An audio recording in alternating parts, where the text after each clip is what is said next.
Hello বন্ধুরা, কেমন আছো সবাই? আশা করছি সকলেই অনেক ভালো আছো। প্রিয় বন্ধুরা, আজকে তোমাদের জন্য নিয়ে এলাম আরও একটি নতুন গল্প। আশা করছি তোমাদের দাঁড়িয়ে যাবে। তাই ভিডিওটি শুরু থেকে শেষ পর্যন্ত দেখো। একদিন আমার মাথায় খুব যন্ত্রণা করছিল। আমার দেওর বলল, বৌদি এসো, মেসেজ করে দেই। যখন দেওর মেসেজ করল, তখন আমি এত শান্তি পেলাম যে পুরো রাত যেন আমার কোনো হুঁশই ছিল না। তারপর আমি প্রত্যেক দিনই আমার দেওরকে দিয়ে মেসেজ করাতাম। আর ওই দিন আমার শরীরে তেল লেগেছিল। পরের দিন আমি ক্যামেরা লাগিয়ে দেওরকে ডেকেছিলাম। যখন সকালে উঠলাম, তখন ক্যামেরায় দৃশ্য দেখে আমি তো পুরো ক্ষেপে উঠলাম। আমার দেওর তো আমার সাথে। কখনো কখনো আমরা সম্পর্কের সীমানার খেয়াল রাখি না, আর এই কারণের জন্যই আমাদের অনেক লোকসান হয়ে যায়। প্রত্যেকটা সম্পর্কের একটা সীমা থাকে, আর যদি মানুষ ওই সীমা পার করে যায়, তাহলে সেই সম্পর্ক তার জন্য সমস্যা হয়ে দাঁড়ায়। আমার সাথেও কিছু এরকমই হতো। আমি একটা সম্বন্ধে আমার সীমারেখা পেরিয়ে গিয়েছিলাম, আর এজন্যই বরবাদী আমার ভাগ্য হয়ে দাঁড়িয়েছিল। যা কিছু আমার উপর দিয়ে বয়ে গিয়েছিল, সেগুলো আমার পক্ষে ভুলে যাওয়া মুশকিল ছিল। গত কয়েকদিন ধরে আমার মাথা যন্ত্রণায় জেন ফেটে যাচ্ছিল। আর কোনো ওষুধ কাজও করছিল না। আমার রাতের বেলায় ঘুম না হওয়ারই সমান ছিল। আমি পুরো রাত জাগতাম, আর ঘরের মধ্যে এখান থেকে ওখানে ঘুরে বেড়াতাম, বা নিজের বিছানাতে এপাশ ওপাশ করতাম। আবেগের ছাপটা নিয়ে আমাকে পাগল করে দিত। এজন্য আমার মাথায় যন্ত্রণা হতে থাকত। আমার দেওর পঙ্কজ, যে কিনা বয়সে আমার থেকে ছোট ছিল, সে আমার ভীষণ খেয়াল রাখত, আর আমরা দুজনে বেশ ভালোই মিশতে পারতাম। আমি ভুলেই গেছিলাম যে দেওর আর বৌদির সম্পর্ক ঠিক কীরকম হয়। অনেক রাত অবধি সে আমায় জেগে থাকতে দেখত। একদিন আমার কষ্ট দেখে বলতে লাগলো, বৌদি, আমি তোমার মাথায় তেল মালিশ করে দিচ্ছি, তোমার যন্ত্রণা এক্ষুনি ঠিক হয়ে যাবে। তার কথা শুনে আমি হেসে ফেললাম। আমার মনে হলো যে সে এমনিই বলছে। আমি বললাম, আচ্ছা ঠিক আছে, লাগিয়ে দাও। সে তেল নিয়ে আসলো, আর আমার মাথায় ভালোভাবে মেসেজ করতে লাগলো। তার সাথে সে তার পুরো দিনের গল্প আমাকে শোনাতে লাগলো। তার আঙ্গুলের দ্রুত মেসেজ আমায় ভীষণ শান্তি দিচ্ছিল। আমার রোজ রাতে চা খাবার অভ্যাস ছিল। পঙ্কজ আমার জন্য চাও নিয়ে আসলো। নিজের সাথে করে মালিশ করার পর আমি পঙ্কজের সাথে চা খেলাম আর শুয়ে পড়লাম। আমার এমন ঘুম আসলো যে আমি একেবারে সকালবেলা উঠলাম। সত্যিকারের পঙ্কজের মেসেজ এত যেন জাদু ছিল। আমি অনেক বেশি শান্তি অনুভব করছিলাম। অনেকদিন পরে আমার এরকম গভীর ঘুম আসলো। সকালবেলা উঠে যখন আমি স্নান করতে বাথরুমে গেলাম, আমি তখন ভীষণ অবাক হলাম যে আমার পুরো গায়ে কোথাও কোথাও তেল লাগানো। বোধহয় আমি ঘুমের ঘোরে নিজেই মাথার তেল এদিকে ওদিকে লাগিয়ে দিয়েছি। ঘুম পুরো হওয়ার কারণে আমার মাথার যন্ত্রণা চলে গিয়েছিল। এরপর আমি দিনভর কাজ করতে লাগলাম। আমার বিয়ের 1 বছর কেটে গেছে, আর এই 1 বছর আমি ভীষণ ভালোভাবে কাটিয়েছি। যখন আমি এই বাড়িতে বউ হয়ে আসলাম, তখন আমার দেওর পঙ্কজের মাত্র 6 বছর বয়স ছিল। পঙ্কজের মধ্যে অনেক বেশি বাচ্চাও ছিল, আর সে একদম আমার ছোট ভাইয়ের মতোই লাগত।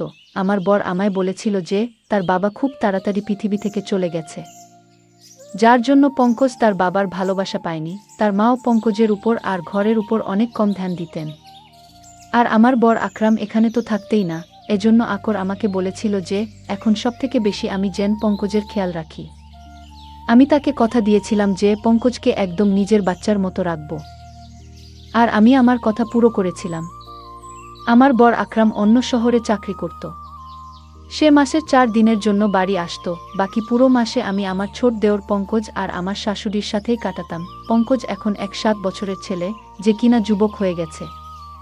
সে আমার থেকে বয়সে মাত্র 4 বছরই ছোট ছিল।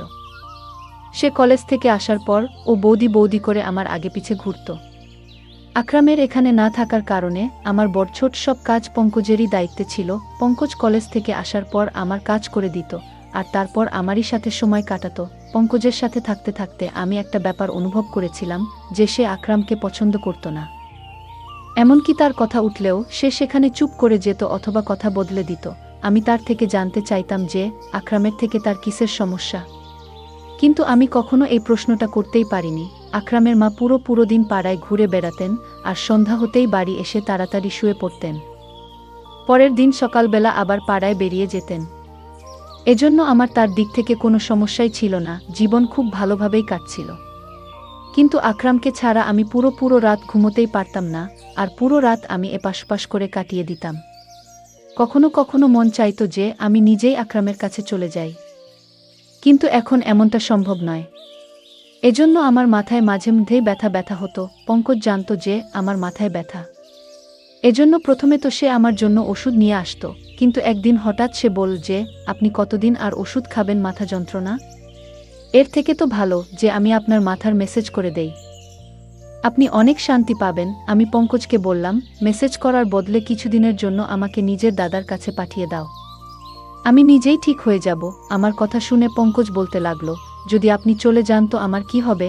আমি তো আপনাকে ছাড়া থাকতেই পারি না। তার কথা শুনে আমি জোরে জোরে হাসতে লাগলাম। সে আমার সাথে এভাবেই কথা বলতো। সত্যিই পঙ্কজের সাথে থেকে আমার একটা অভ্যাস হয়ে গিয়েছিল তার। আমরা দুজনে মাঝে মধ্যেই ঘুরতে বাইরে চলে যেতাম। সে রাতের বেলা আমার জন্য আইসক্রিম নিয়ে আসতো, আর আমরা দুজন মিলে রাতভর একসাথে সিনেমা দেখতাম। আমি পঙ্কজের সাথে কেনাকাটা করতে যেতাম। তখন সে আমাকে অনেক মডার্ন আর ফ্যাশনেবল জামা কাপড় কিনতে বাধ্য করত। ঘরের মধ্যে তো সে আমাকে ওড়না গায়ে দিতেও দিত না। আমি যখনই ওড়না নিয়ে কাজ করতাম, তখন সে আমার গায়ের ওড়না টেনে একদিকে ফেলে দিত। সে বলতো, আপনি এটা এত গরমের মধ্যে কি করে পরে কাজ করেন? সে প্রত্যেকটা কথায় আমার অনেক বেশি চিন্তা করত। সে হালকা রঙের জামা কাপড় পরতে বেশি পছন্দ করত। এই জন্য আমি যখনই তার সাথে বাজারে যেতাম, তখনই সে আমার জন্য হালকা রঙের কাপড় পছন্দ করত আর কেনাত। আর তার সেলাইও ভীষণ ফ্যাশনেবল ভাবে করিয়ে আনত। আমার জামা কাপড়ের ব্যাপারে তার অনেক রুচি ছিল। আমি প্রায় তাকে বলতাম যে তার বউ তো ভাগ্যবান, যে তার বর তাকে পছন্দমতো জামা কাপড়ের ডিজাইন বানিয়ে দেবে। আমার কথা শুনে সে বলতো যে, আপাতত আপনি ভীষণ সৌভাগ্যবতী যে আমি আপনার জন্য এত মেহনত করি। আর সত্যিই আমি অনেক সৌভাগ্যবতী ছিলাম।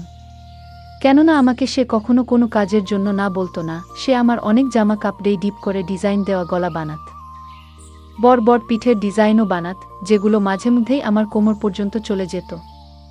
আর কামিজ এতটাই টাইট ফিটিং হতো যে কখনো কখনো তো নিঃশ্বাস নিতেও আমার কষ্ট হতো। কিন্তু পঙ্কজ এরকম জামা কাপড় ভীষণ পছন্দ করত। আমি ওকে আমার বাচ্চার মতো করে রাখতাম। এই জন্য কখনোই তার পছন্দের জামা কাপড় পরার জন্য আমি না করতাম না। হালকা গোলাপি রঙের জামা কাপড় পরে আমি একদিন রান্নাঘরে কাজ করছিলাম। অনেক বেশি গরম ছিল সেদিন, আর আমার পুরো শরীর ঘামে ভিজে যাচ্ছিল, যার জন্য আমার জামা কাপড়ে যেন আমাকে পুরোপুরি দেখা যাচ্ছিল। আর আমি ওড়না ছাড়া তাড়াতাড়ি খাবার তৈরিতেই মগ্ন ছিলাম। তাই হঠাৎই যখন সে পেছন দিক থেকে চলে আসলো আর আমাকে দেখে বলতে লাগলো, আজকে তো আপনি ভীষণ হট লাগছেন। ওর এই কথায় আমি লজ্জা পেয়ে গেলাম আর তাড়াতাড়ি আমার ওড়না খুঁজতে লাগলাম। তখনই সে বলতে লাগলো যে, আমি তো মজা করছিলাম বৌদি, আপনি আরাম করে নিজের কাজ করুন। আর সে রান্নাঘর থেকে চলে গেল। আকরাম যখন আমার সাথে দেখা করতে আসতো, তখন ওই কদিন পঙ্কজ আমার সাথে অনেক কম কথা বলতো। আর পুরো দিন সে পড়ার মধ্যেই মন দিত। আকরাম ভীষণ খুশি হতো যে পঙ্কজ অনেক মেহনত করে পড়া করছে। আর আমিও ওই দিনগুলো আকরামের সাথে এতটা মজে থাকতাম যে পঙ্কজের বদলে যাওয়া আমার চোখেই পড়তো না। আকরাম শুধুমাত্র 4 দিন আমার সাথে কাটিয়ে তারপর চলে যেত। আর তারপর পঙ্কজ আবার আমার সাথে আগের মতোই ব্যবহার করত। সে আমার ব্যাপারে অনেক জেদি ছিল। সে চাইতো সে আমাকে যা খুশি বলুক। ওর এক বন্ধুর ভাইদের বিয়ে ছিল। সে আমার পেছনেই লেগেছিল যে আমি যেন ওর সাথে যাই। প্রথমে তো আমি না বলে দিলাম, কিন্তু যখন দেখলাম যে সে দুঃখী হয়ে আছে, তখন আমি সঙ্গে সঙ্গে হ্যাঁ বলে দিলাম। কিন্তু আমি এটাই ভাবছিলাম, সে তার বন্ধুর ভাইদের বিয়েতে আমি গিয়ে কি করব। কিন্তু ওখানে গিয়ে আমি ভীষণ অবাক হলাম। ওর সমস্ত বন্ধুরা আমাকে ভীষণ ভালোভাবেই জানত, আর এমনভাবে আমার সাথে কথা বলছিল যেন আমরা অনেকবার দেখা করেছি। ওরা বলল, সব সময় পঙ্কজ আপনার কথাই বলতে থাকে আর সে আপনার ভীষণ প্রশংসা করে। তারা সবাই আমার সাথে আবার দেখা করার জন্য জেদ করতে লাগলো, ইচ্ছা প্রকাশ করতে লাগলো। ফেরার সময় আমি পঙ্কজকে বললাম যে, তুমি তোমার বন্ধুদের আমার ব্যাপারে কি কথা বলেছ যে সবাই আমাকে এত ভালোভাবে চিনেছে? পঙ্কজ বলতে লাগলো যে, আপনি তো আমার সব কিছু। আমি তো সব সময় আপনার কথাই বলতে থাকি। ওই সময় পঙ্কজের কথা মানে আমি বুঝতে পারিনি, কিন্তু যেদিন আমি তার ওই কথার মানে বুঝতে পারি, আমার পায়ের তলা থেকে মাটি সরে গিয়েছিল। পঙ্কজ রোজ রাতে আমার মেসেজ পড়ত আর আমি আরাম করে ঘুমিয়ে যেতাম। কিন্তু যখন আমি আমার গায়ে পরের দিন জায়গায় তেলের দাগ দেখতাম, অবাক হয়ে যেতাম। আর এই জন্যই একদিন আমি ঘরের মধ্যে ক্যামেরা লাগালাম আর পঙ্কজকে দিয়ে মাসাজ করাতে লাগলাম। মেসাজ করানোর কিছুক্ষণের মধ্যেই আমি প্রত্যেকবারের মতো ঘুমিয়ে পড়লাম, আর সকালবেলা উঠে যখন ক্যামেরা রেকর্ডিং দেখলাম তো আমার নিঃশ্বাস প্রশ্বাস যেন বন্ধ হয়ে যাচ্ছিল। আমি ভাবতেও পারিনি যে পঙ্কজ আমার সাথে এরকম করতে পারে। আমি তো পঙ্কজকে অনেক বেশি ভরসা করেছিলাম, আর তাকে আমি নিজের ছোট ভাই ভাবতাম, কিন্তু সে তো দেওর বৌদির সম্পর্কের সম্মান রক্ষা করতে পারল না। ভিডিওতে পঙ্কজ আমার ভালোভাবে মেসেজ করছিল। তারপর সে আমার জন্য চা বানিয়ে আনলো, আর চা খাওয়ার পর পঙ্কজ ঘর থেকে বেরিয়ে গিয়েছিল, আর আমি ঘুমানোর জন্য শুয়ে পড়েছিলাম। কিছুক্ষণ পরে আমার এত গভীর ঘুম এসে গেল, তখন পঙ্কজ দ্বিতীয়বার দরজা খুলে ঘরে আসলো, আর আমি দরজা খোলার আওয়াজেতেও উঠিনি। সে ঘরে আসার পর ঘরের দরজা বন্ধ করে দিল, আর আমার কাছে চলে আসলো। এরপর আমি যা কিছু দেখলাম আমি নিজের চোখে বিশ্বাস করতে পারিনি। পঙ্কজ কিছুক্ষণ তো চুপচাপ বসেছিল, আমাকে সে দেখছিল। এরপর সে নিজের আঙ্গুল দিয়ে আমার চেহারা ছুঁতে লাগলো। সে তার মোবাইল ফোন বের করে আমার অনেক ফটো তুলল, আর তারপর সে আস্তে আস্তে আমার শরীর থেকে কামিজ সরালো। তেলের সেই শিশি যেটা সে মাসাজের জন্য এনেছিল ঘরের মধ্যেই রাখা ছিল। সে নিজের হাতে তেল নিল, আর আমার গায়ে মাসাজ করতে লাগল। আমি জ্ঞান হারিয়ে ওর সামনেই পড়েছিলাম, আর সে আমার গায়ে নিজের হাত ঘোরাচ্ছিল। কিছুক্ষণ পরে আমাকে চুমু খেতে শুরু করলো, আর তারপর সে নিজের সমস্ত সীমারেখা ছাড়িয়ে গেল। সে আমাদের মাঝে দাঁড় করানো সমস্ত আবরণের দেওয়ালকে ভেঙে দিয়েছিল। সে আবেগ সামলাতে না পেরে এতটাই এগিয়ে গেল যে কয়েক ঘন্টা পর্যন্ত সে আমার সাথে ছিল।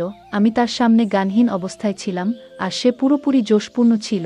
বেশ কয়েক ঘন্টা আমার সাথে কাটানোর পর ও যেভাবে এসেছিল সেভাবেই ফেরত চলে গেল।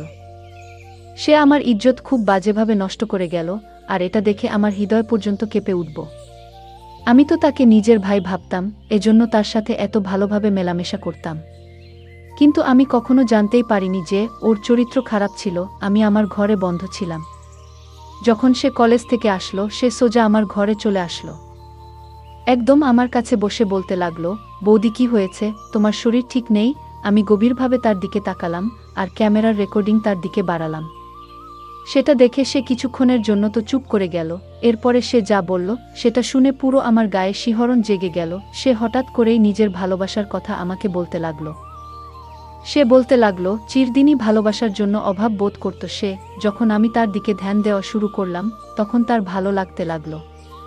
সে বুঝতে পারল যে তার জীবনে কেউ এমন আছে যে তাকে ভালোবাসে। ও বলছিল যে এবার ও আর আমার থেকে দূরে যেতে পারে না, আর এই জন্যই তার নজরে তার বড় দাদার অস্তিত্ব খটকাতে লেগেছিল। যখনই আকরাম আসতো সে নিজেকে ঘরের মধ্যে বন্ধ করে দিত, কেননা আমাদের দুজনকে সে একসাথে দেখতে চাইত না। আকরামকে তো সে এভাবেই প্রথম থেকেই ঘৃণা করত, কেননা আকরামের বাবা আকরামকে অনেক ভালোবাসত, আর মরার আগে উনি এই ঘরটাও আকরামের নামে লিখে দিয়েছেন। আমার আর আকরামের সঙ্গ তার হৃদয়ে কাটার মতো বিদ্যুৎ। তাই যখনই আমার জন্য সে কেনাকাটা করত সে ইচ্ছে করেই আমার জন্য এই ধরনের জামা কাপড় কেনাতো যাতে আমাকে সে পরিষ্কারভাবে দেখতে পারে। সে হালকা রং পছন্দ করত না, বরং হালকা রঙের মধ্যে দিয়ে উকি দেওয়া আমার দেহাকর্ষণ তাকে আকৃষ্ট করত। সে বলতো যে সে সৌন্দর্যে আহত হয়েছে, সে শুধু আমাকে পেতে চাইত। সে নিজের আবেগকে কাবুতে রাখতে পারছিল না। যখন সে আমাকে রাতভর জাগতে দেখত এই কথাটা তাকে ভীষণ অস্বস্তিতে ফেলত যে আমি তার দাদার কথা ভেবে জেগে আছি। ওর ইচ্ছা ছিল আমি যেন তার জন্য জেগে থাকি, আর জীবনভর যেন তার সাথে থাকি। সে নিজের দাদার থেকে আমাকে আলাদা করতে চেয়েছিল আর নিজের কাছে আনতে চাইত। এই জন্য সে আমার মেসেজ শুরু করে যাতে আমি শান্তি পাই, আর সে আমার চায়ে ঘুমের ওষুধ মিশিয়ে আনত। আর যখন তার বিশ্বাস হতো যে আমি গভীরভাবে ঘুমিয়ে গিয়েছি তখনই সে আমার ঘরে চলে আসতো আর নিজের পিপাসা মিটিয়ে চলে যেত। সে নিজের বন্ধুদেরও ওই কথাটা বলেছিল যে সে আমাকে ভালোবাসে, আর ওর বন্ধুরাই ওকে এই ধরনের পরামর্শ দেয়া। পঙ্কজ আর তার বন্ধুরা বয়ঃসন্ধির দরজায় উপস্থিত ছিল, এই জন্য তারা ঠিক আর ভুল কি সেটা বুঝতে পারত না। আমার ইজ্জত নিয়ে বসেছিল সে। পঙ্কজের কথা শুনে তো আমার চোখ দিয়ে জল বেরিয়ে আসলো। সে এই সমস্ত করে ফেলেছিল, আর আমি ছিলাম তার দাদার বউ, আর সে আমার বিছানা পর্যন্ত এসে গেছিল। আমি লজ্জায় জল হয়ে যাচ্ছিলাম। আমি ঘৃণায় পঙ্কজের দিকে তাকালাম। তখন সে আমার পায়ের কাছে বসে পড়ল আর বলতে লাগলো সে শুধু আমাকে ভালোবাসে, আর আমার ঘৃণা ওকে মেরে ফেলবে বাবার ছেড়ে চলে যাওয়ার সাথে সাথে। সে নিজের মায়ের অদ্ভুত উদাসীনতা সহ্য করতে পারেনি। সে বলতে লাগলো তার মাও কখনো তার আবেগ আর তার ইচ্ছের খেয়াল রাখত না, তার বদলে তার মা গোটা পাড়ায় ঘুরে বেড়াতো, আর তাই সে পুরোপুরি একাকিত্বের শিকার হয়েছিল। যখন আমি এই বাড়িতে আসলাম, তখন তার একাকিত্ব দূর হলো, সে নিজে নিজেই আমার সাথে মিলেমিশে গিয়েছিল। আমি পঙ্কজকে ধাক্কা দিয়ে আমার পায়ের কাছ থেকে সরিয়ে দিলাম। আমি তার মুখও দেখতে চাইছিলাম না। সে আমার সাথে যা করেছে আমি তাকে কখনোই ক্ষমা করতে পারতাম না। আমি জানতাম এতে পুরো ভুল পঙ্কজের ছিল না। সে সত্যিই সম্পর্কের জন্য মরে যাচ্ছিল, আর আমাকে পেয়ে সে সীমানা ভুলে গিয়েছিল। আর আমিও তাকে কখনো ঠিক আর ভুল কোনটা তা বলিনি। সে যখনই আমার জন্য জামা কাপড় সেলাই করাতো, তখন আমি সেটা ওর পছন্দ ভেবে মেনে নিতাম। আমি ওড়না ছাড়াই তার সামনে ঘরে ঘুরে বেড়াতাম। আমি তাকে নিজের ছোট ভাই অবশ্যই ভাবতাম, কিন্তু বাস্তবে সে তো আমার ছোট ভাই ছিল না। তার আর আমার সম্পর্ক ছিল দেওর বৌদির। আর আমি এই ব্যাপারটাই খেয়াল করিনি। আজকালকার দিনে, যেখানে এক 3 বছরের বাচ্চাও পুরো সব কথাই জানতে পারে, আমি কি করে ভেবে নিলাম যে আমার 7 বছরের দেওর একটা ছোট বাচ্চা হবে। আমি তাকে বললাম, এটাই ভালো হবে যে তুমি আমার থেকে দূরত্ব বজায় রাখো, আর আমাকে নিজের চেহারাও দেখাবে না। আমার পক্ষে এবার তার সাথে একই ছাদের নিচে থাকা মুশকিল হয়ে গিয়েছিল। সে বলতে লাগলো যে এই কথাটা যেন তার দাদাকে আমি না বলি। আমার মধ্যে তো নিজে থেকেই এতটা ক্ষমতা ছিল না যে আমি আকরামকে এত বড় সত্যিটা বলবো। সে ভীষণ লজ্জিত ছিল, আর সে নিজের ঘরে চলে গেল। কিন্তু আমি নিজের নজরেই নেমে গিয়েছিলাম। আমি সঙ্গে সঙ্গে আকরামকে ফোন করলাম। তাকে বললাম আমি এবার তাকে ছাড়া থাকতে চাই না। হয় সে নিজে এখানে চলে আসুক, আর না হয় আমাকে তার কাছে ডেকে নিক। আমার কথা শুনে আকরাম প্রথমে তো অবাক হয়ে গেল যে আমার হঠাৎ করে কি হলো। কিন্তু যখন আমি বারবার বলতে লাগলাম, তখন সে বলল সে তাড়াতাড়ি আমাকে তার কাছে ডেকে নেবে। সে কিছু সময় চাইছিল যাতে আমার থাকার সে ব্যবস্থা করতে পারে, আর নিজের মায়ের সাথেও সে সেই ব্যাপারে কথা বলবে। আমি আকরামকে বললাম যে সে যেন 5 দিনের ভেতরে আমাকে ডেকে নেয়, না হলে আমি চিরজীবনের জন্য ঘর ছেড়ে চলে যাব। আকরাম আমাকে কথা দিল যে সে 5 দিনের মধ্যেই আমাকে নিজের সাথে নিয়ে যাবে। আমি এই 5 দিন নিজেকে ঘরের মধ্যে বন্ধ করে কাটিয়েছি। আমি সেসব পুরোপুরি ভুলে যেতে চাইতাম। আমার শাশুড়ির এখনো পর্যন্ত ঘরের সম্পর্কে কোনো হুঁশ নেই। তার নিজের ঘরের থেকে বেশি পাড়ার চিন্তা থাকে। যদি সে অন্যের খোঁজে না থেকে নিজের সন্তানের খেয়াল রাখত, তাহলে পঙ্কজ এরকম করত না। সে শিকার হয়ে নিজের রাস্তা থেকে হারিয়ে গিয়েছিল। প্রত্যেকটা সম্পর্কের একটা সীমা থাকে, আর আমি আমার আর পঙ্কজের সম্পর্কের সেই সীমাটা ভুলে গিয়েছিলাম। আর আজকে তারই ফল আমাকে ভোগ করতে হচ্ছে। আমি আমার সমস্ত পুরনো জামা কাপড় জ্বালিয়ে দিয়েছি। এবার আমি বুঝতে পেরেছি যে আমি এই বাড়িতে একজন বাইরের মানুষের সাথে আছি, আর আমাকে নিজেকে এবার থেকে আড়ালে রাখতে হবে। কখনো কখনো আমরা অনেক ব্যাপার ছোট ভেবে নিই, কিন্তু সেগুলো এতটাও ছোট হয় না যতটা নজরে মনে হয়। আজ আমি আমার ওড়নার দামের কথা অনুভব করলাম, যে সেটা কত দামি, যখন কিনা আমি প্রায় ধ্বংস হয়ে গিয়েছি। যারা এই গল্পটি শুনছেন, আপনাদেরকে আমি এটাই বলতে চাই, নিজেকে সাবধানে রাখুন। ধন্যবাদ বন্ধুরা গল্পটি শোনার জন্য।